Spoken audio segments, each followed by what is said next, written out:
welcome back to Hot Flashes and Cool Topics, everybody. Today's guest is Venus Morris Griffin. And I became familiar with your story when I saw the Humans of New York story. I was enthralled. I was fascinated. I could not wait for the next day's episode to come up on the Facebook page. And I was really just so impressed with your perseverance. So welcome to the show, and we'll get started in just a second. Yes. First of all, if you could just share shortly just some of your childhood background, and then we can get into what happened and how you rose above this, what happened to you. Sure. So growing up, I had a very difficult childhood, and I share with Humans of New York, one of my earliest memories of my mother was I had to sit by the couch and my job was to watch her fingernails. And if they were to turn blue, then I had to call 911. And so, of course, I didn't realize she was suffering from addiction at that time. I thought I was there to protect her. And, from that to just, watching my brother and sister grow up in the same environment as I did. And we all handle adversity differently, which is why I shared the story. And, my brother, who's just really a sweet soul, but just kind of lost his way, ended up in maximum security prison. And my sister ended up in mental hospitals and struggling with the same addictions that my mother suffered with. I didn't know my father. I met him for the first and last time when I was 17. My mother was working at a cotton mill and had an affair with her boss, and I was conceived. With that being said, when I did meet him, he genuinely seemed like a great man that just, when you're young, you just sometimes make careless decisions, which fortunately I have life because of theirs. So I have no resentment or bitterness towards him. But, as a young child, I just remember feeling constant humiliation and trying to hide my life so no one would figure out really what it was about. I wouldn't invite kids home with me because I didn't want them to come into my kitchen and turn the light on and see roaches fleeing everywhere. And I didn't want, in the winter, I didn't want them to see blankets over the doors to keep our little living area heated. So my mother was a very good person in many ways. She just suffered with addiction and alcoholism. And that pretty much, sums up my childhood, getting a phone call while you're at school to go to the principal's office and then them telling you that, to ride a different bus home and finding out your mom's at a police station and try to put her head in the toilet and drowned herself. And just humiliating and loving my mother despite it all and wanting to protect her despite me being a very small child, and just the devastation and the uncertainty and the just feeling afraid all the time of what's going to happen next. It was tough. It was really tough. I think so many of our listeners can relate to your story. And that's why we wanted to have you on, because a lot of men and women grow up with challenges in their childhood, and those formidable years really create your foundation and you don't even realize that maybe you're perpetuating or excusing things that maybe you wouldn't on a normal basis because you've been doing that your whole life. So right. in Humans of New York, you tell the story of meeting your first husband, and he's 90% good, 10% bad. But can you talk a little bit about the beginning of your marriage before we get to that night of the phone call and all, that went down? Can you talk a little bit about, because I think so many women can relate to that. I love him. I can change. He's more good than bad. Yeah. So I was doing a podcast with Danny Shapiro last week, and I think she gave me the best analogy of who I was when I married my husband that I could ever think of myself, which is, I don't know if you've ever heard of the frog in the boiling water. Have you heard of that? Mm-hmm. I have. Okay. Yeah. Okay. So basically I was the frog. You put a frog in water and it's just flopping around in the water. You turn the heat on and it gradually starts to heat up. Well, the frog's still flapping around and just thinks it's as happy as it can be, until finally the water is so hot that the frog dies. And of course he's eaten. The frog doesn't realize he's about to die.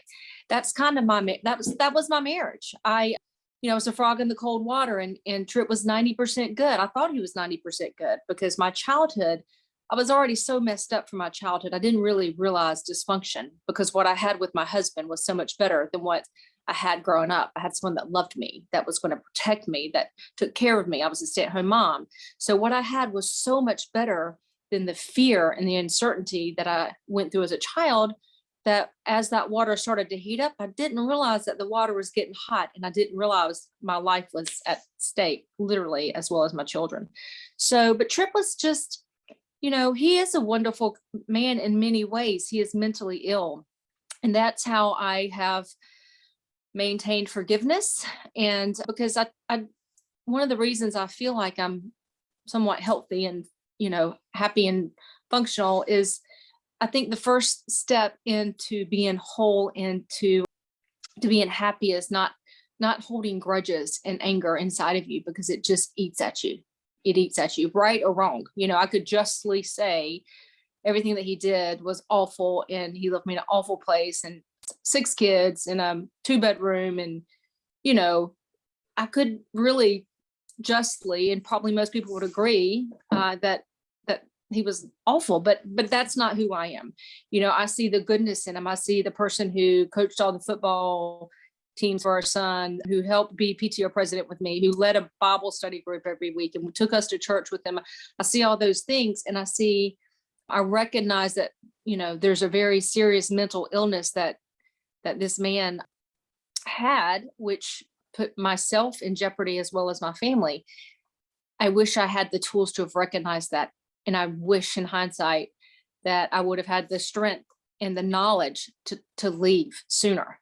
And part of my story is I share responsibility for what he did, because I should have left, and I didn't. I stayed until the water was boiling so bad, somebody had to do CPR, but I came back to life. I left when he failed a polygraph test that said he had done these things he was convicted of.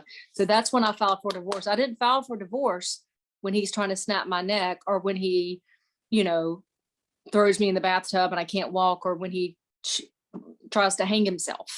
I didn't leave. I mean, that wasn't enough. And a normal person who has not been through the abuse that I went through, I think could recognize that better. And my story maybe isn't for them. My story is to help people who have just struggled their whole life to see, okay, like, that's not okay.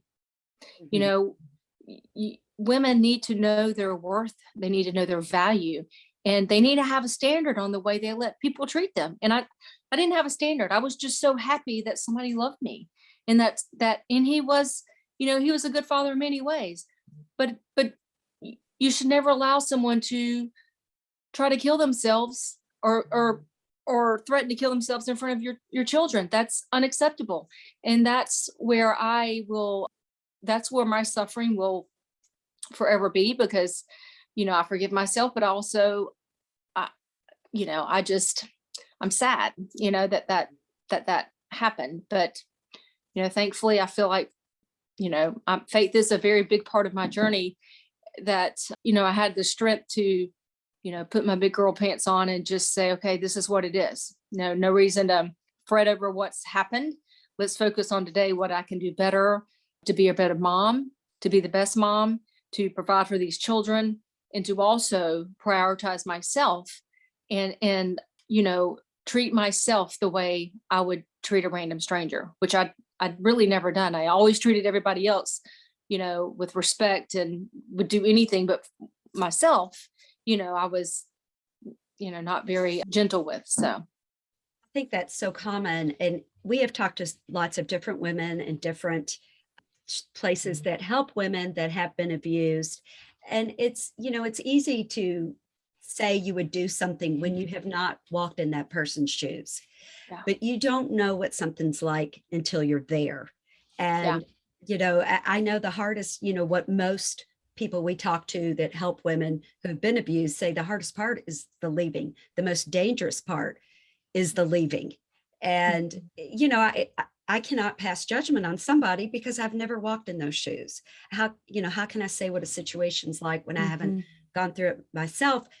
However, I have heard so many women have gone through things like this. And just the financial, I know when I was reading the Humans of New York story about you, the money situations, the need for your ex-husband to feel like, he was the one to pay for all the dinners when people went out, and you were thinking, what are We you can't afford doing? We could afford this. And that does sound like a mental thing, even with him, to try to show his worth, maybe, I don't know, Can to you other people. Can you Yeah. set the stage for the listeners? Because at the point where right before you received the phone call, you have 6 children. So I had them from 1 to 15, basically. And yeah, I mean, I was a stay-at-home mom. I just got my license to help out. We wanted to send our children to a private Catholic school. And, we really couldn't afford that. So I thought, hey, I'll get my real estate license to offset expenses so I can do these things that necessarily aren't necessary, but I wanted to do for my children. And yeah, so I was really just a mom, and, I'd been staying home for 15 years. I was, because we had our children with a donor, the first 6 children, we couldn't conceive naturally. My appreciation for conceiving a child, I think, may have been a little more intense had I been able to conceive just just someone who can conceive. So I just wanted to devote my whole life to them and my husband. And again, Tripp was suffering with mental illness before the prostitution came out. And I was not just sitting by taking it. He was actively seeking a psychiatrist, a psychologist. We went to marriage counseling. So I wasn't just passive. I thought I was on the road to helping him recover, because he would be terrible. And then he would sit everybody down and apologize and say, Daddy's really sick, and you've got the best mom in the whole world, and we've got the best family, and I'm going to get better, and I'm seeing this person. And then he'd get off the medicine and he'd go really bad. So it was still tough, but I should have left before the other stuff came out. But again, I thought, I am very faith centered and Catholic, and divorce is really, frowned upon. It's a wonderful thing to take marriage seriously, but sometimes I feel like my faith fails women, because sometimes you should get divorced and sometimes you should leave. And I'd really never heard that. And so I was committed to staying for better, for worse, sickness and health, even at the expense of my own life and my children's safety, ultimately, until the the crime actually happened. So Can you talk about that night in 2011 when you got the phone call? So my husband was out of town on a business trip, supposedly. And I get it was very late. And I remember the children were sleeping and waking my son up and saying, okay, I've got to go downtown. I just got this phone call. And he reminded me that I said, your dad's been living a double life. And I'm ashamed to say that. I thought that I had said something differently, but I was very direct with him, which, it is what it is. And so he's just this amazing soul. So he, was listening out for his brothers and sisters, and left to meet this prostitute. And, I remember driving down Washington Road thinking that despite the things that Tripp had done to me and the children, I really thought he was completely committed to us. And I really did not believe her. I didn't go down there to find out what he had done. I went down there because I believed in his innocence, and I wanted to protect him and our family. And I thought maybe she was just trying to hurt us. And turns out she was not. And I remember knocking on the door and her opening the door, and she's showing me pictures of my husband in compromised positions. And of course, at that point, when you see that, you're like, okay, she's definitely not lying. And then the phone rings and she turns the phone towards me, and I answer the phone. And that's how it all came out. So, yeah. I think a lot of women can relate to the fact that, first off, you have 6 kids, you're just trying to get through the day. Yeah. and you're trying to be the best mom you can be and the best wife. And Yeah. so you have this woman say that your husband is seeing prostitutes, and you're going there with the intent of saying, this can't be the man that I love. I think so many women can relate to the fact that your first response was not, I'm going to kill him.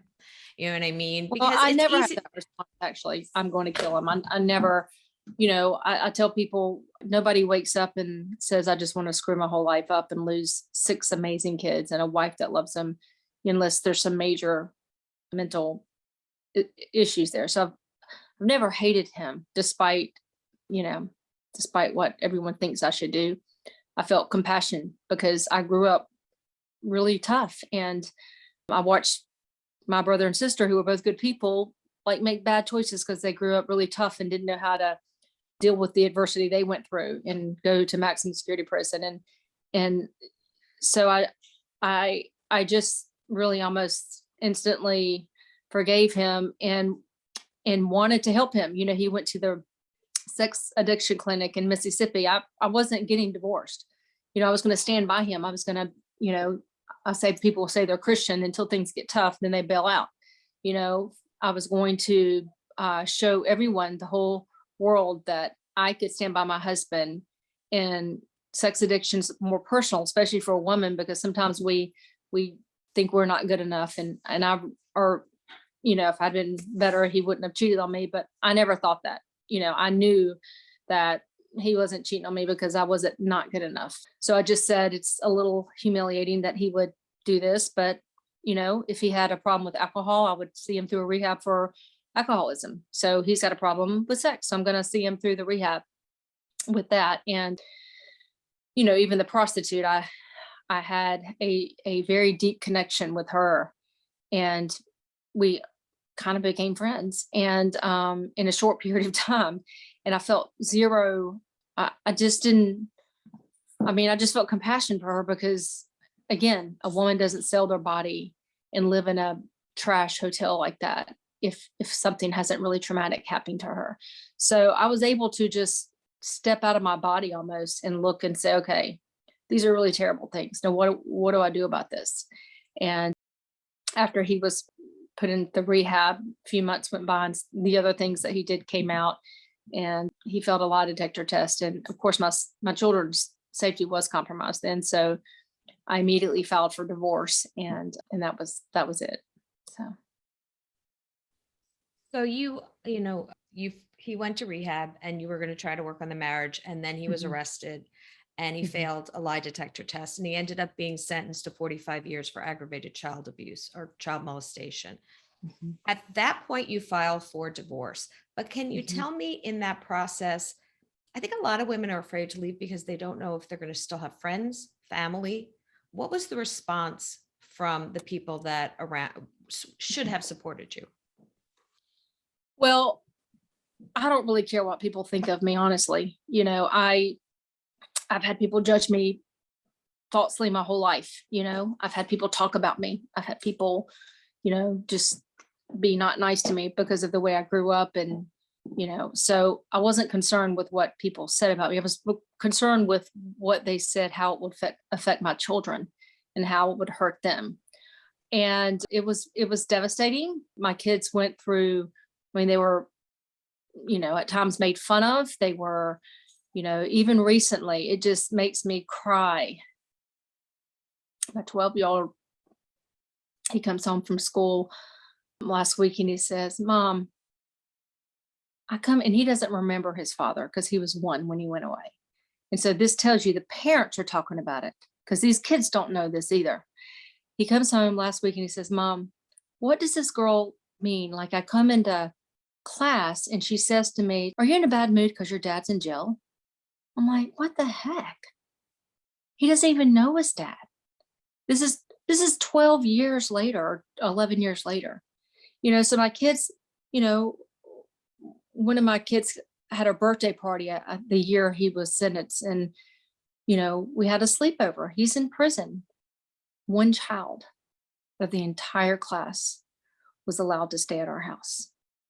And I was the youth minister. I was the PTO. I was well known in the community, and I was respected. And it just, I couldn't believe it. And, I could give you a million examples of that. And, one child who was my goddaughter, she comes to school and tells one of my daughters, hey, like their parents are talking about be God parenting y'all. And I'm like, I haven't done anything. I mean, and I just, what I told my kids, and my son was amazing through this too, says, it doesn't matter what people say about us. We know who we are.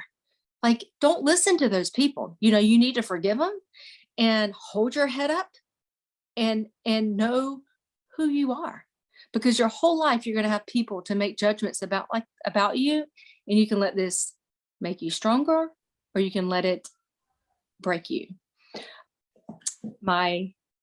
One of my older daughters really struggled with depression after her father went to prison. And I never will forget, 2 years later, she's sitting in my room just crying.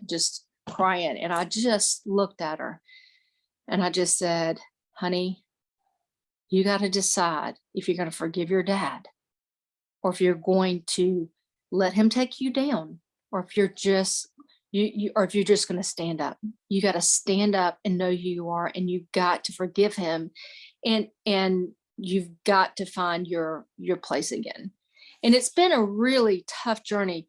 It is not all, it's beautiful and it's devastating all at the same time, because our family is really almost just, our bond is so tight. It's a beautiful thing. It's everything that any parent would want. And all of my kids are super close. They rally behind each other, and they all independently, they're finding their place. So, and I had this, I think maybe you're referring to what Brandon spoke of. I had a prayer group, and three of the four couples never spoke to me again, and one of them was my very best friend, and hers was more so, she said, because no one knew my kids were from a donor until my husband went to prison, because he told people. And of course I had to sit my kids down and tell them at that point. And she basically said I sinned, and that I didn't sin just one time, I sinned 6 times, because I had 6 children. And so that, as crazy as it sounds, losing her friendship was almost as devastating as losing my husband, because I loved her. We did Thanksgiving together, and we would just everything. We talked on the phone an hour a day. She was the last person I thought would turn their back on me. But with that being said, she's a good person. She thought she was doing what her fate said. It's easier to bring somebody down than up. And I had done all of these sins against what the Catholic Church taught. And, so she just cut it. She was protecting herself. She had a lot of children of her own. So she's not a bad person. She just did what she thought was best, which was devastating to me.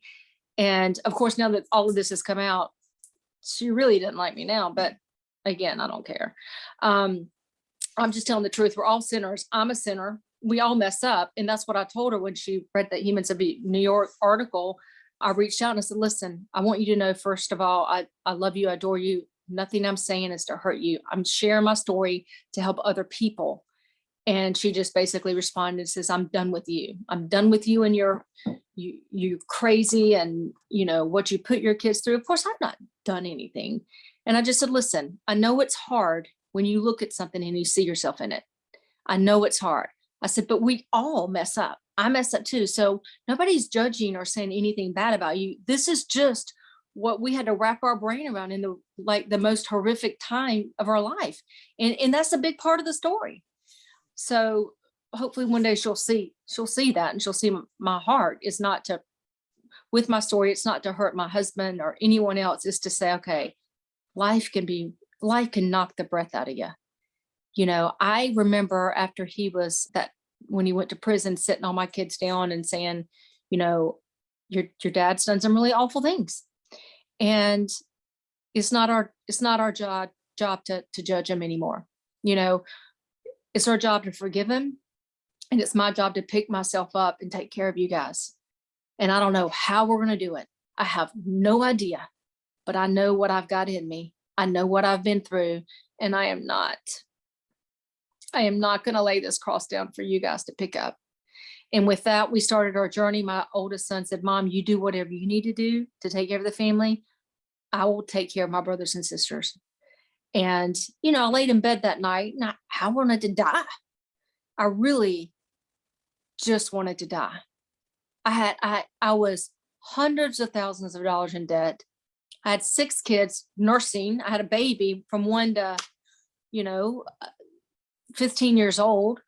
I was in a 2-bedroom. I have a wonderful family, but most of them were very poor. They could barely meet their own basic needs. So I wasn't going to go burden them. And I just decided, I can let this take me down, or I can do what I've done my whole life, which is figure a way out one day at a time to take care of these people.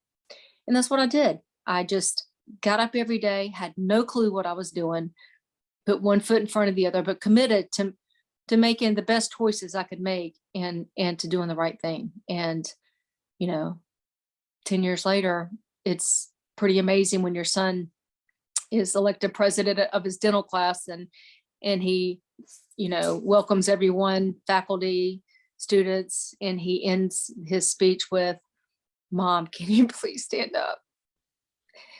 And he says, when the whole world threw the towel on us and everybody was quick to judge us and turn their back on us, you took, you stood for us. You showed me how to never settle, to never give up, and I'll be Dr. Morris because of you. And so that's when you get it. It's like, okay, I've had a lifetime of hell, but it's all worth it to see these beautiful souls come out not only okay, but they're thriving. And I have, despite terrible circumstances, I've created a family better than I could have ever dreamed of.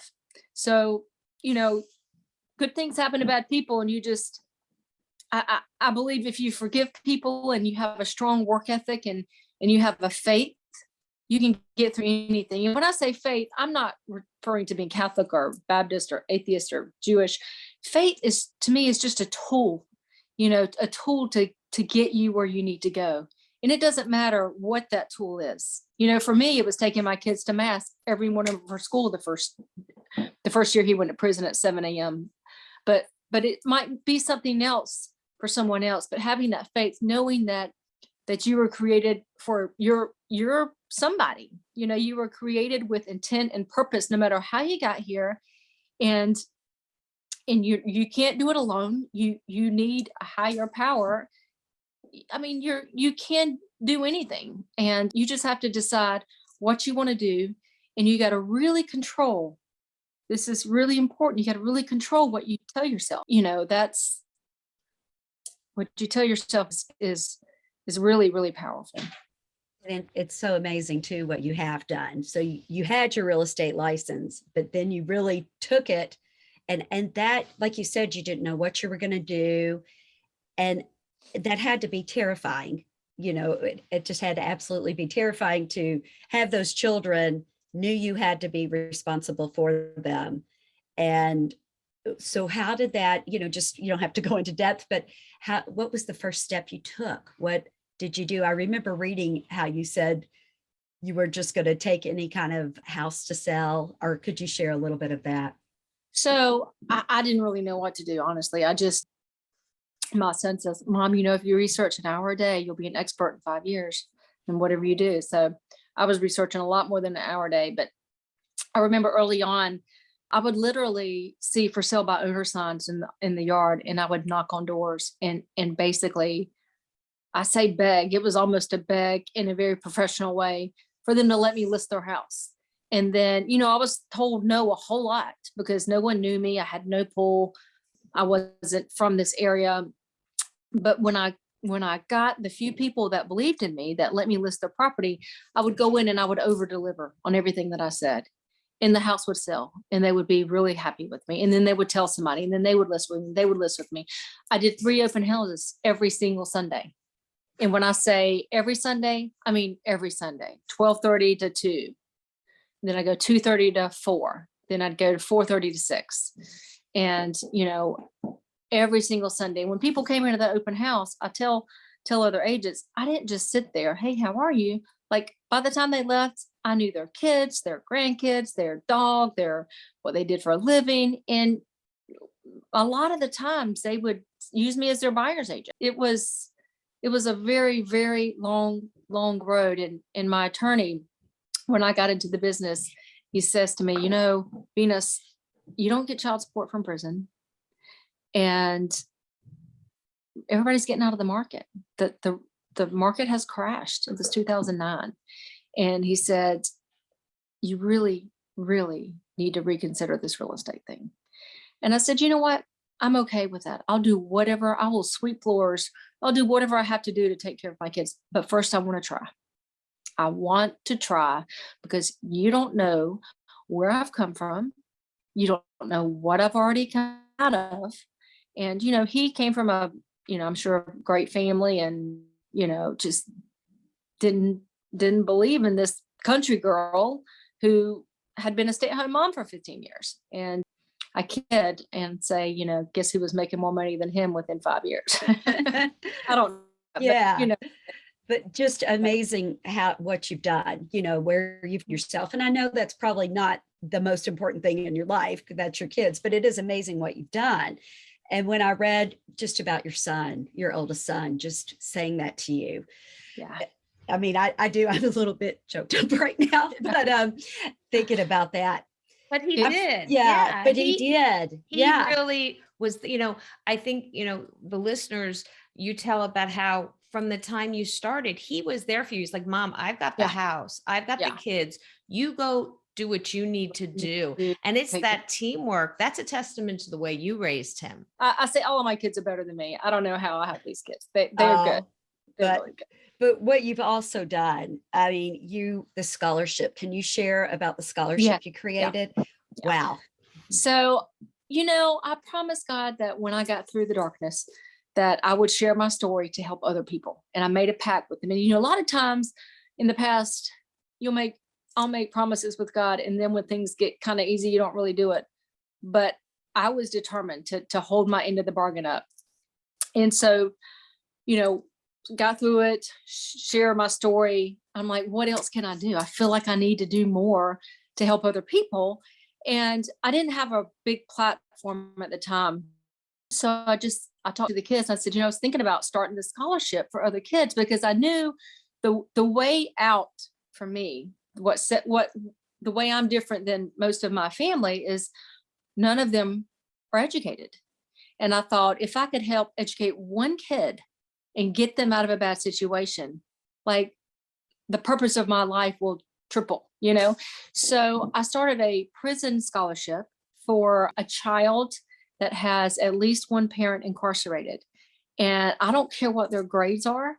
I don't care where they're from. I don't care anything about them. All they have to do is write a letter to my family saying why their parents incarcerated, how it's affected them as a result of it, and how they want to be different and make a difference in the world and to use that adversity to help other people.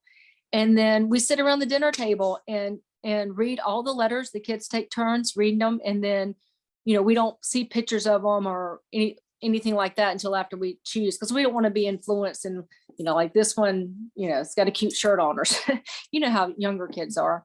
But it's pretty powerful because they're like crying reading these stories and we see our family in it. It's really amazing. And I hope, I've been speaking all over the country and I'll put that money into an account so I can give to these kids. But it's a $10,000 scholarship. And hopefully I can do many more scholarships than one a year. But right now we can only do one a year. And they surprised the recipient and my son, because I've got so many kids at home, I couldn't go. I was FaceTiming, but my son, who's, 26, he flew out the recipient came from California in the middle of nowhere, in the middle of a blizzard this year. Like that doesn't happen in California, but so he flew out and surprised him. I think it was in November, and just the sweetest kid. Just wow. It really is amazing. I mean, you can just, in his essays, like he never thought he could use his story to help other people and how it was impacting people. And just, it's amazing. So we all have something we feel passionate about. Mine is helping kids that by no fault of their own, they're just in a bad place. And when you're in a bad place, the reason I say I don't care about grades, because I couldn't have straight A's. I was good to be a BC student, and I had to really struggle because I was trying to figure out how to live. And, it's a different world out there than a lot of people know for, people that go through this kind of stuff. Just Yeah, that somebody else cares about them.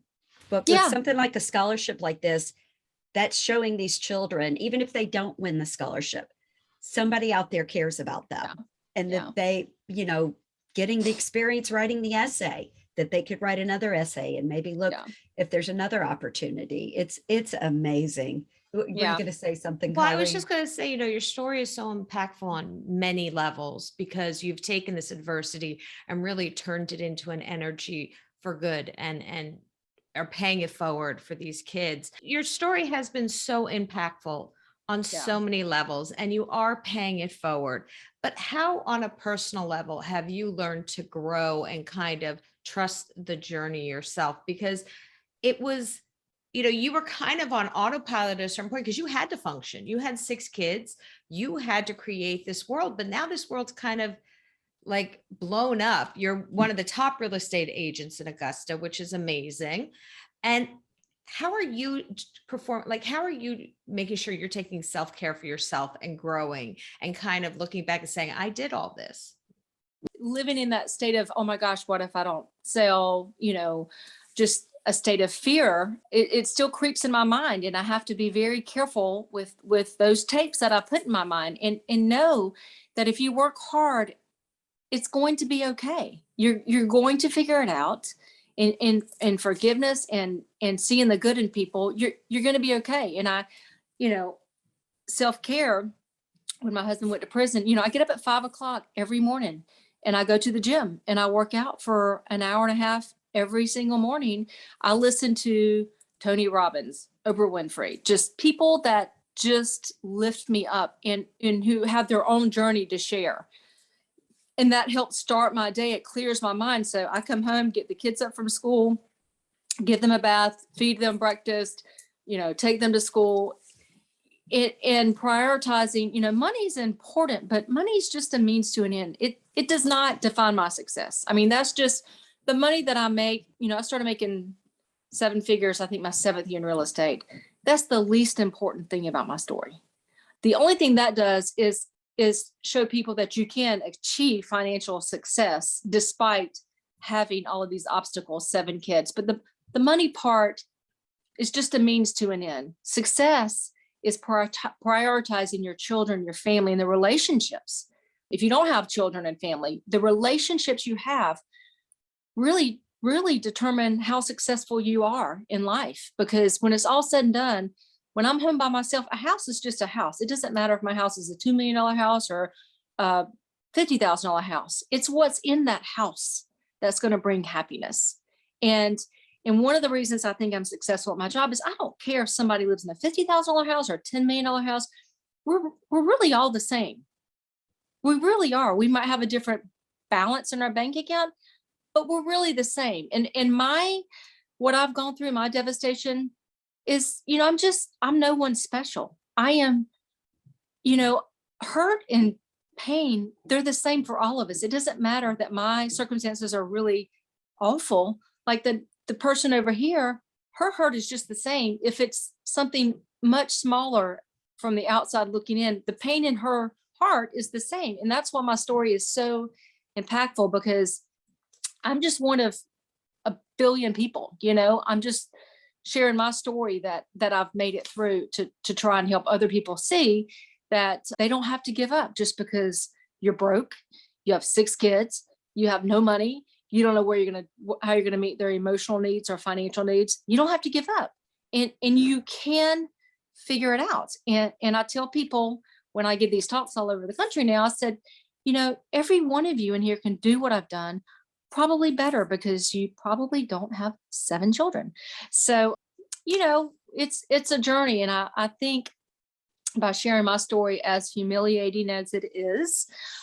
I think if we were all more honest and didn't put on this picture perfect, I have the best life and I've got it all together, I think it would change the perception of so many who struggle to say that, hey, you are normal. And guess what? It's okay that you're going through this.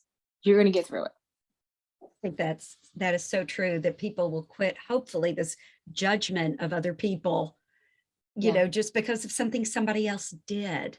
Yeah. Or even mental illness, the judgment that surrounds mental illness. We talk about that a lot too on the show, that people have mental illnesses and they go through Well, this. people ask, I still send my ex-husband, who is in prison, every year, at least once or twice a year. I send him a 6-page letter at Christmas with 25 pictures of the kids. And my girlfriend's like, why do you do that? He's like a monster. And I said, well, you know what? I just treat him like a human. I treat him like if I were in prison and I were mentally ill and I had these 6 beautiful kids, would I want somebody to take an hour and give me a paragraph update about each of my kids and send the pictures? I mean, like, how hard is that? It's hard, and I cry and I'm a mess that whole day when I do it. But what it does is tell him that, we still love you despite what you've done. And you're still a human, and we can all change. You can decide to change and be impactful no matter what you've done at any point in your life. And I'm not going to be the angry ex-wife who's going to just throw stones. So I think that's what you've said, everything about the forgiveness. And that has been amazing, because I think that's probably going to be the toughest point for me, is the forgiveness. But the example that you've shown with the forgiveness, I think that has lended to your success for sure. Just, what you're working hard and letting that part go. I think that has really been such a contribution. And before we let you go, I just wanted to ask you about your book that's coming up, Validated. Do you have any, do you know when that's going to be out or anything? So I don't know when it's going to be out. The book is complete, but I've had this amazing person who I either go all the way or I don't go. I'm not an in-between kind of person. So I said from the beginning of this, I was going to self-publish it or go with a major publishing company. So I'm very hopeful that something's going to work out with this person that I can't really talk about, and it will be out. And if it doesn't work out with that person, then I will have it out within probably the next 3 months or 4 months at the latest. So yeah, I'm excited to read it when it comes out. Really excited to hear it. I think it will help a lot of people too, because personally, it absolutely will, because you can find Yeah. yourself somewhere in my story, every Yes. single. I think so too. I agree. Well, thank you so much for taking the time to talk to us today. I was so thrilled after I read your story, and I thought, I'm going to try to find you. And I found your publicist and immediately contacted us. And I contacted Colleen and said, oh my gosh, you've got to see this. Well, So, I'll tell you, we've had like a gazillion people. It's been overwhelming because I never expected this. And she knows my values, and I trust her. So I don't even know who contacts me, to be honest. I let her choose people that have values that line up with my story. And so you guys, I'm sure, are pretty amazing. So thank you so much. We truly wish you the best of luck with everything, and enjoy those 7 children, because it sounds like they are all very strong and unique humans. So thank you. And they will all have They each other forever, because I'm one of 12 and you have all these people who love you. So that's the good thing. Yeah. Thank you so much for coming on. We appreciate it. Thank you. Thank you. Thanks.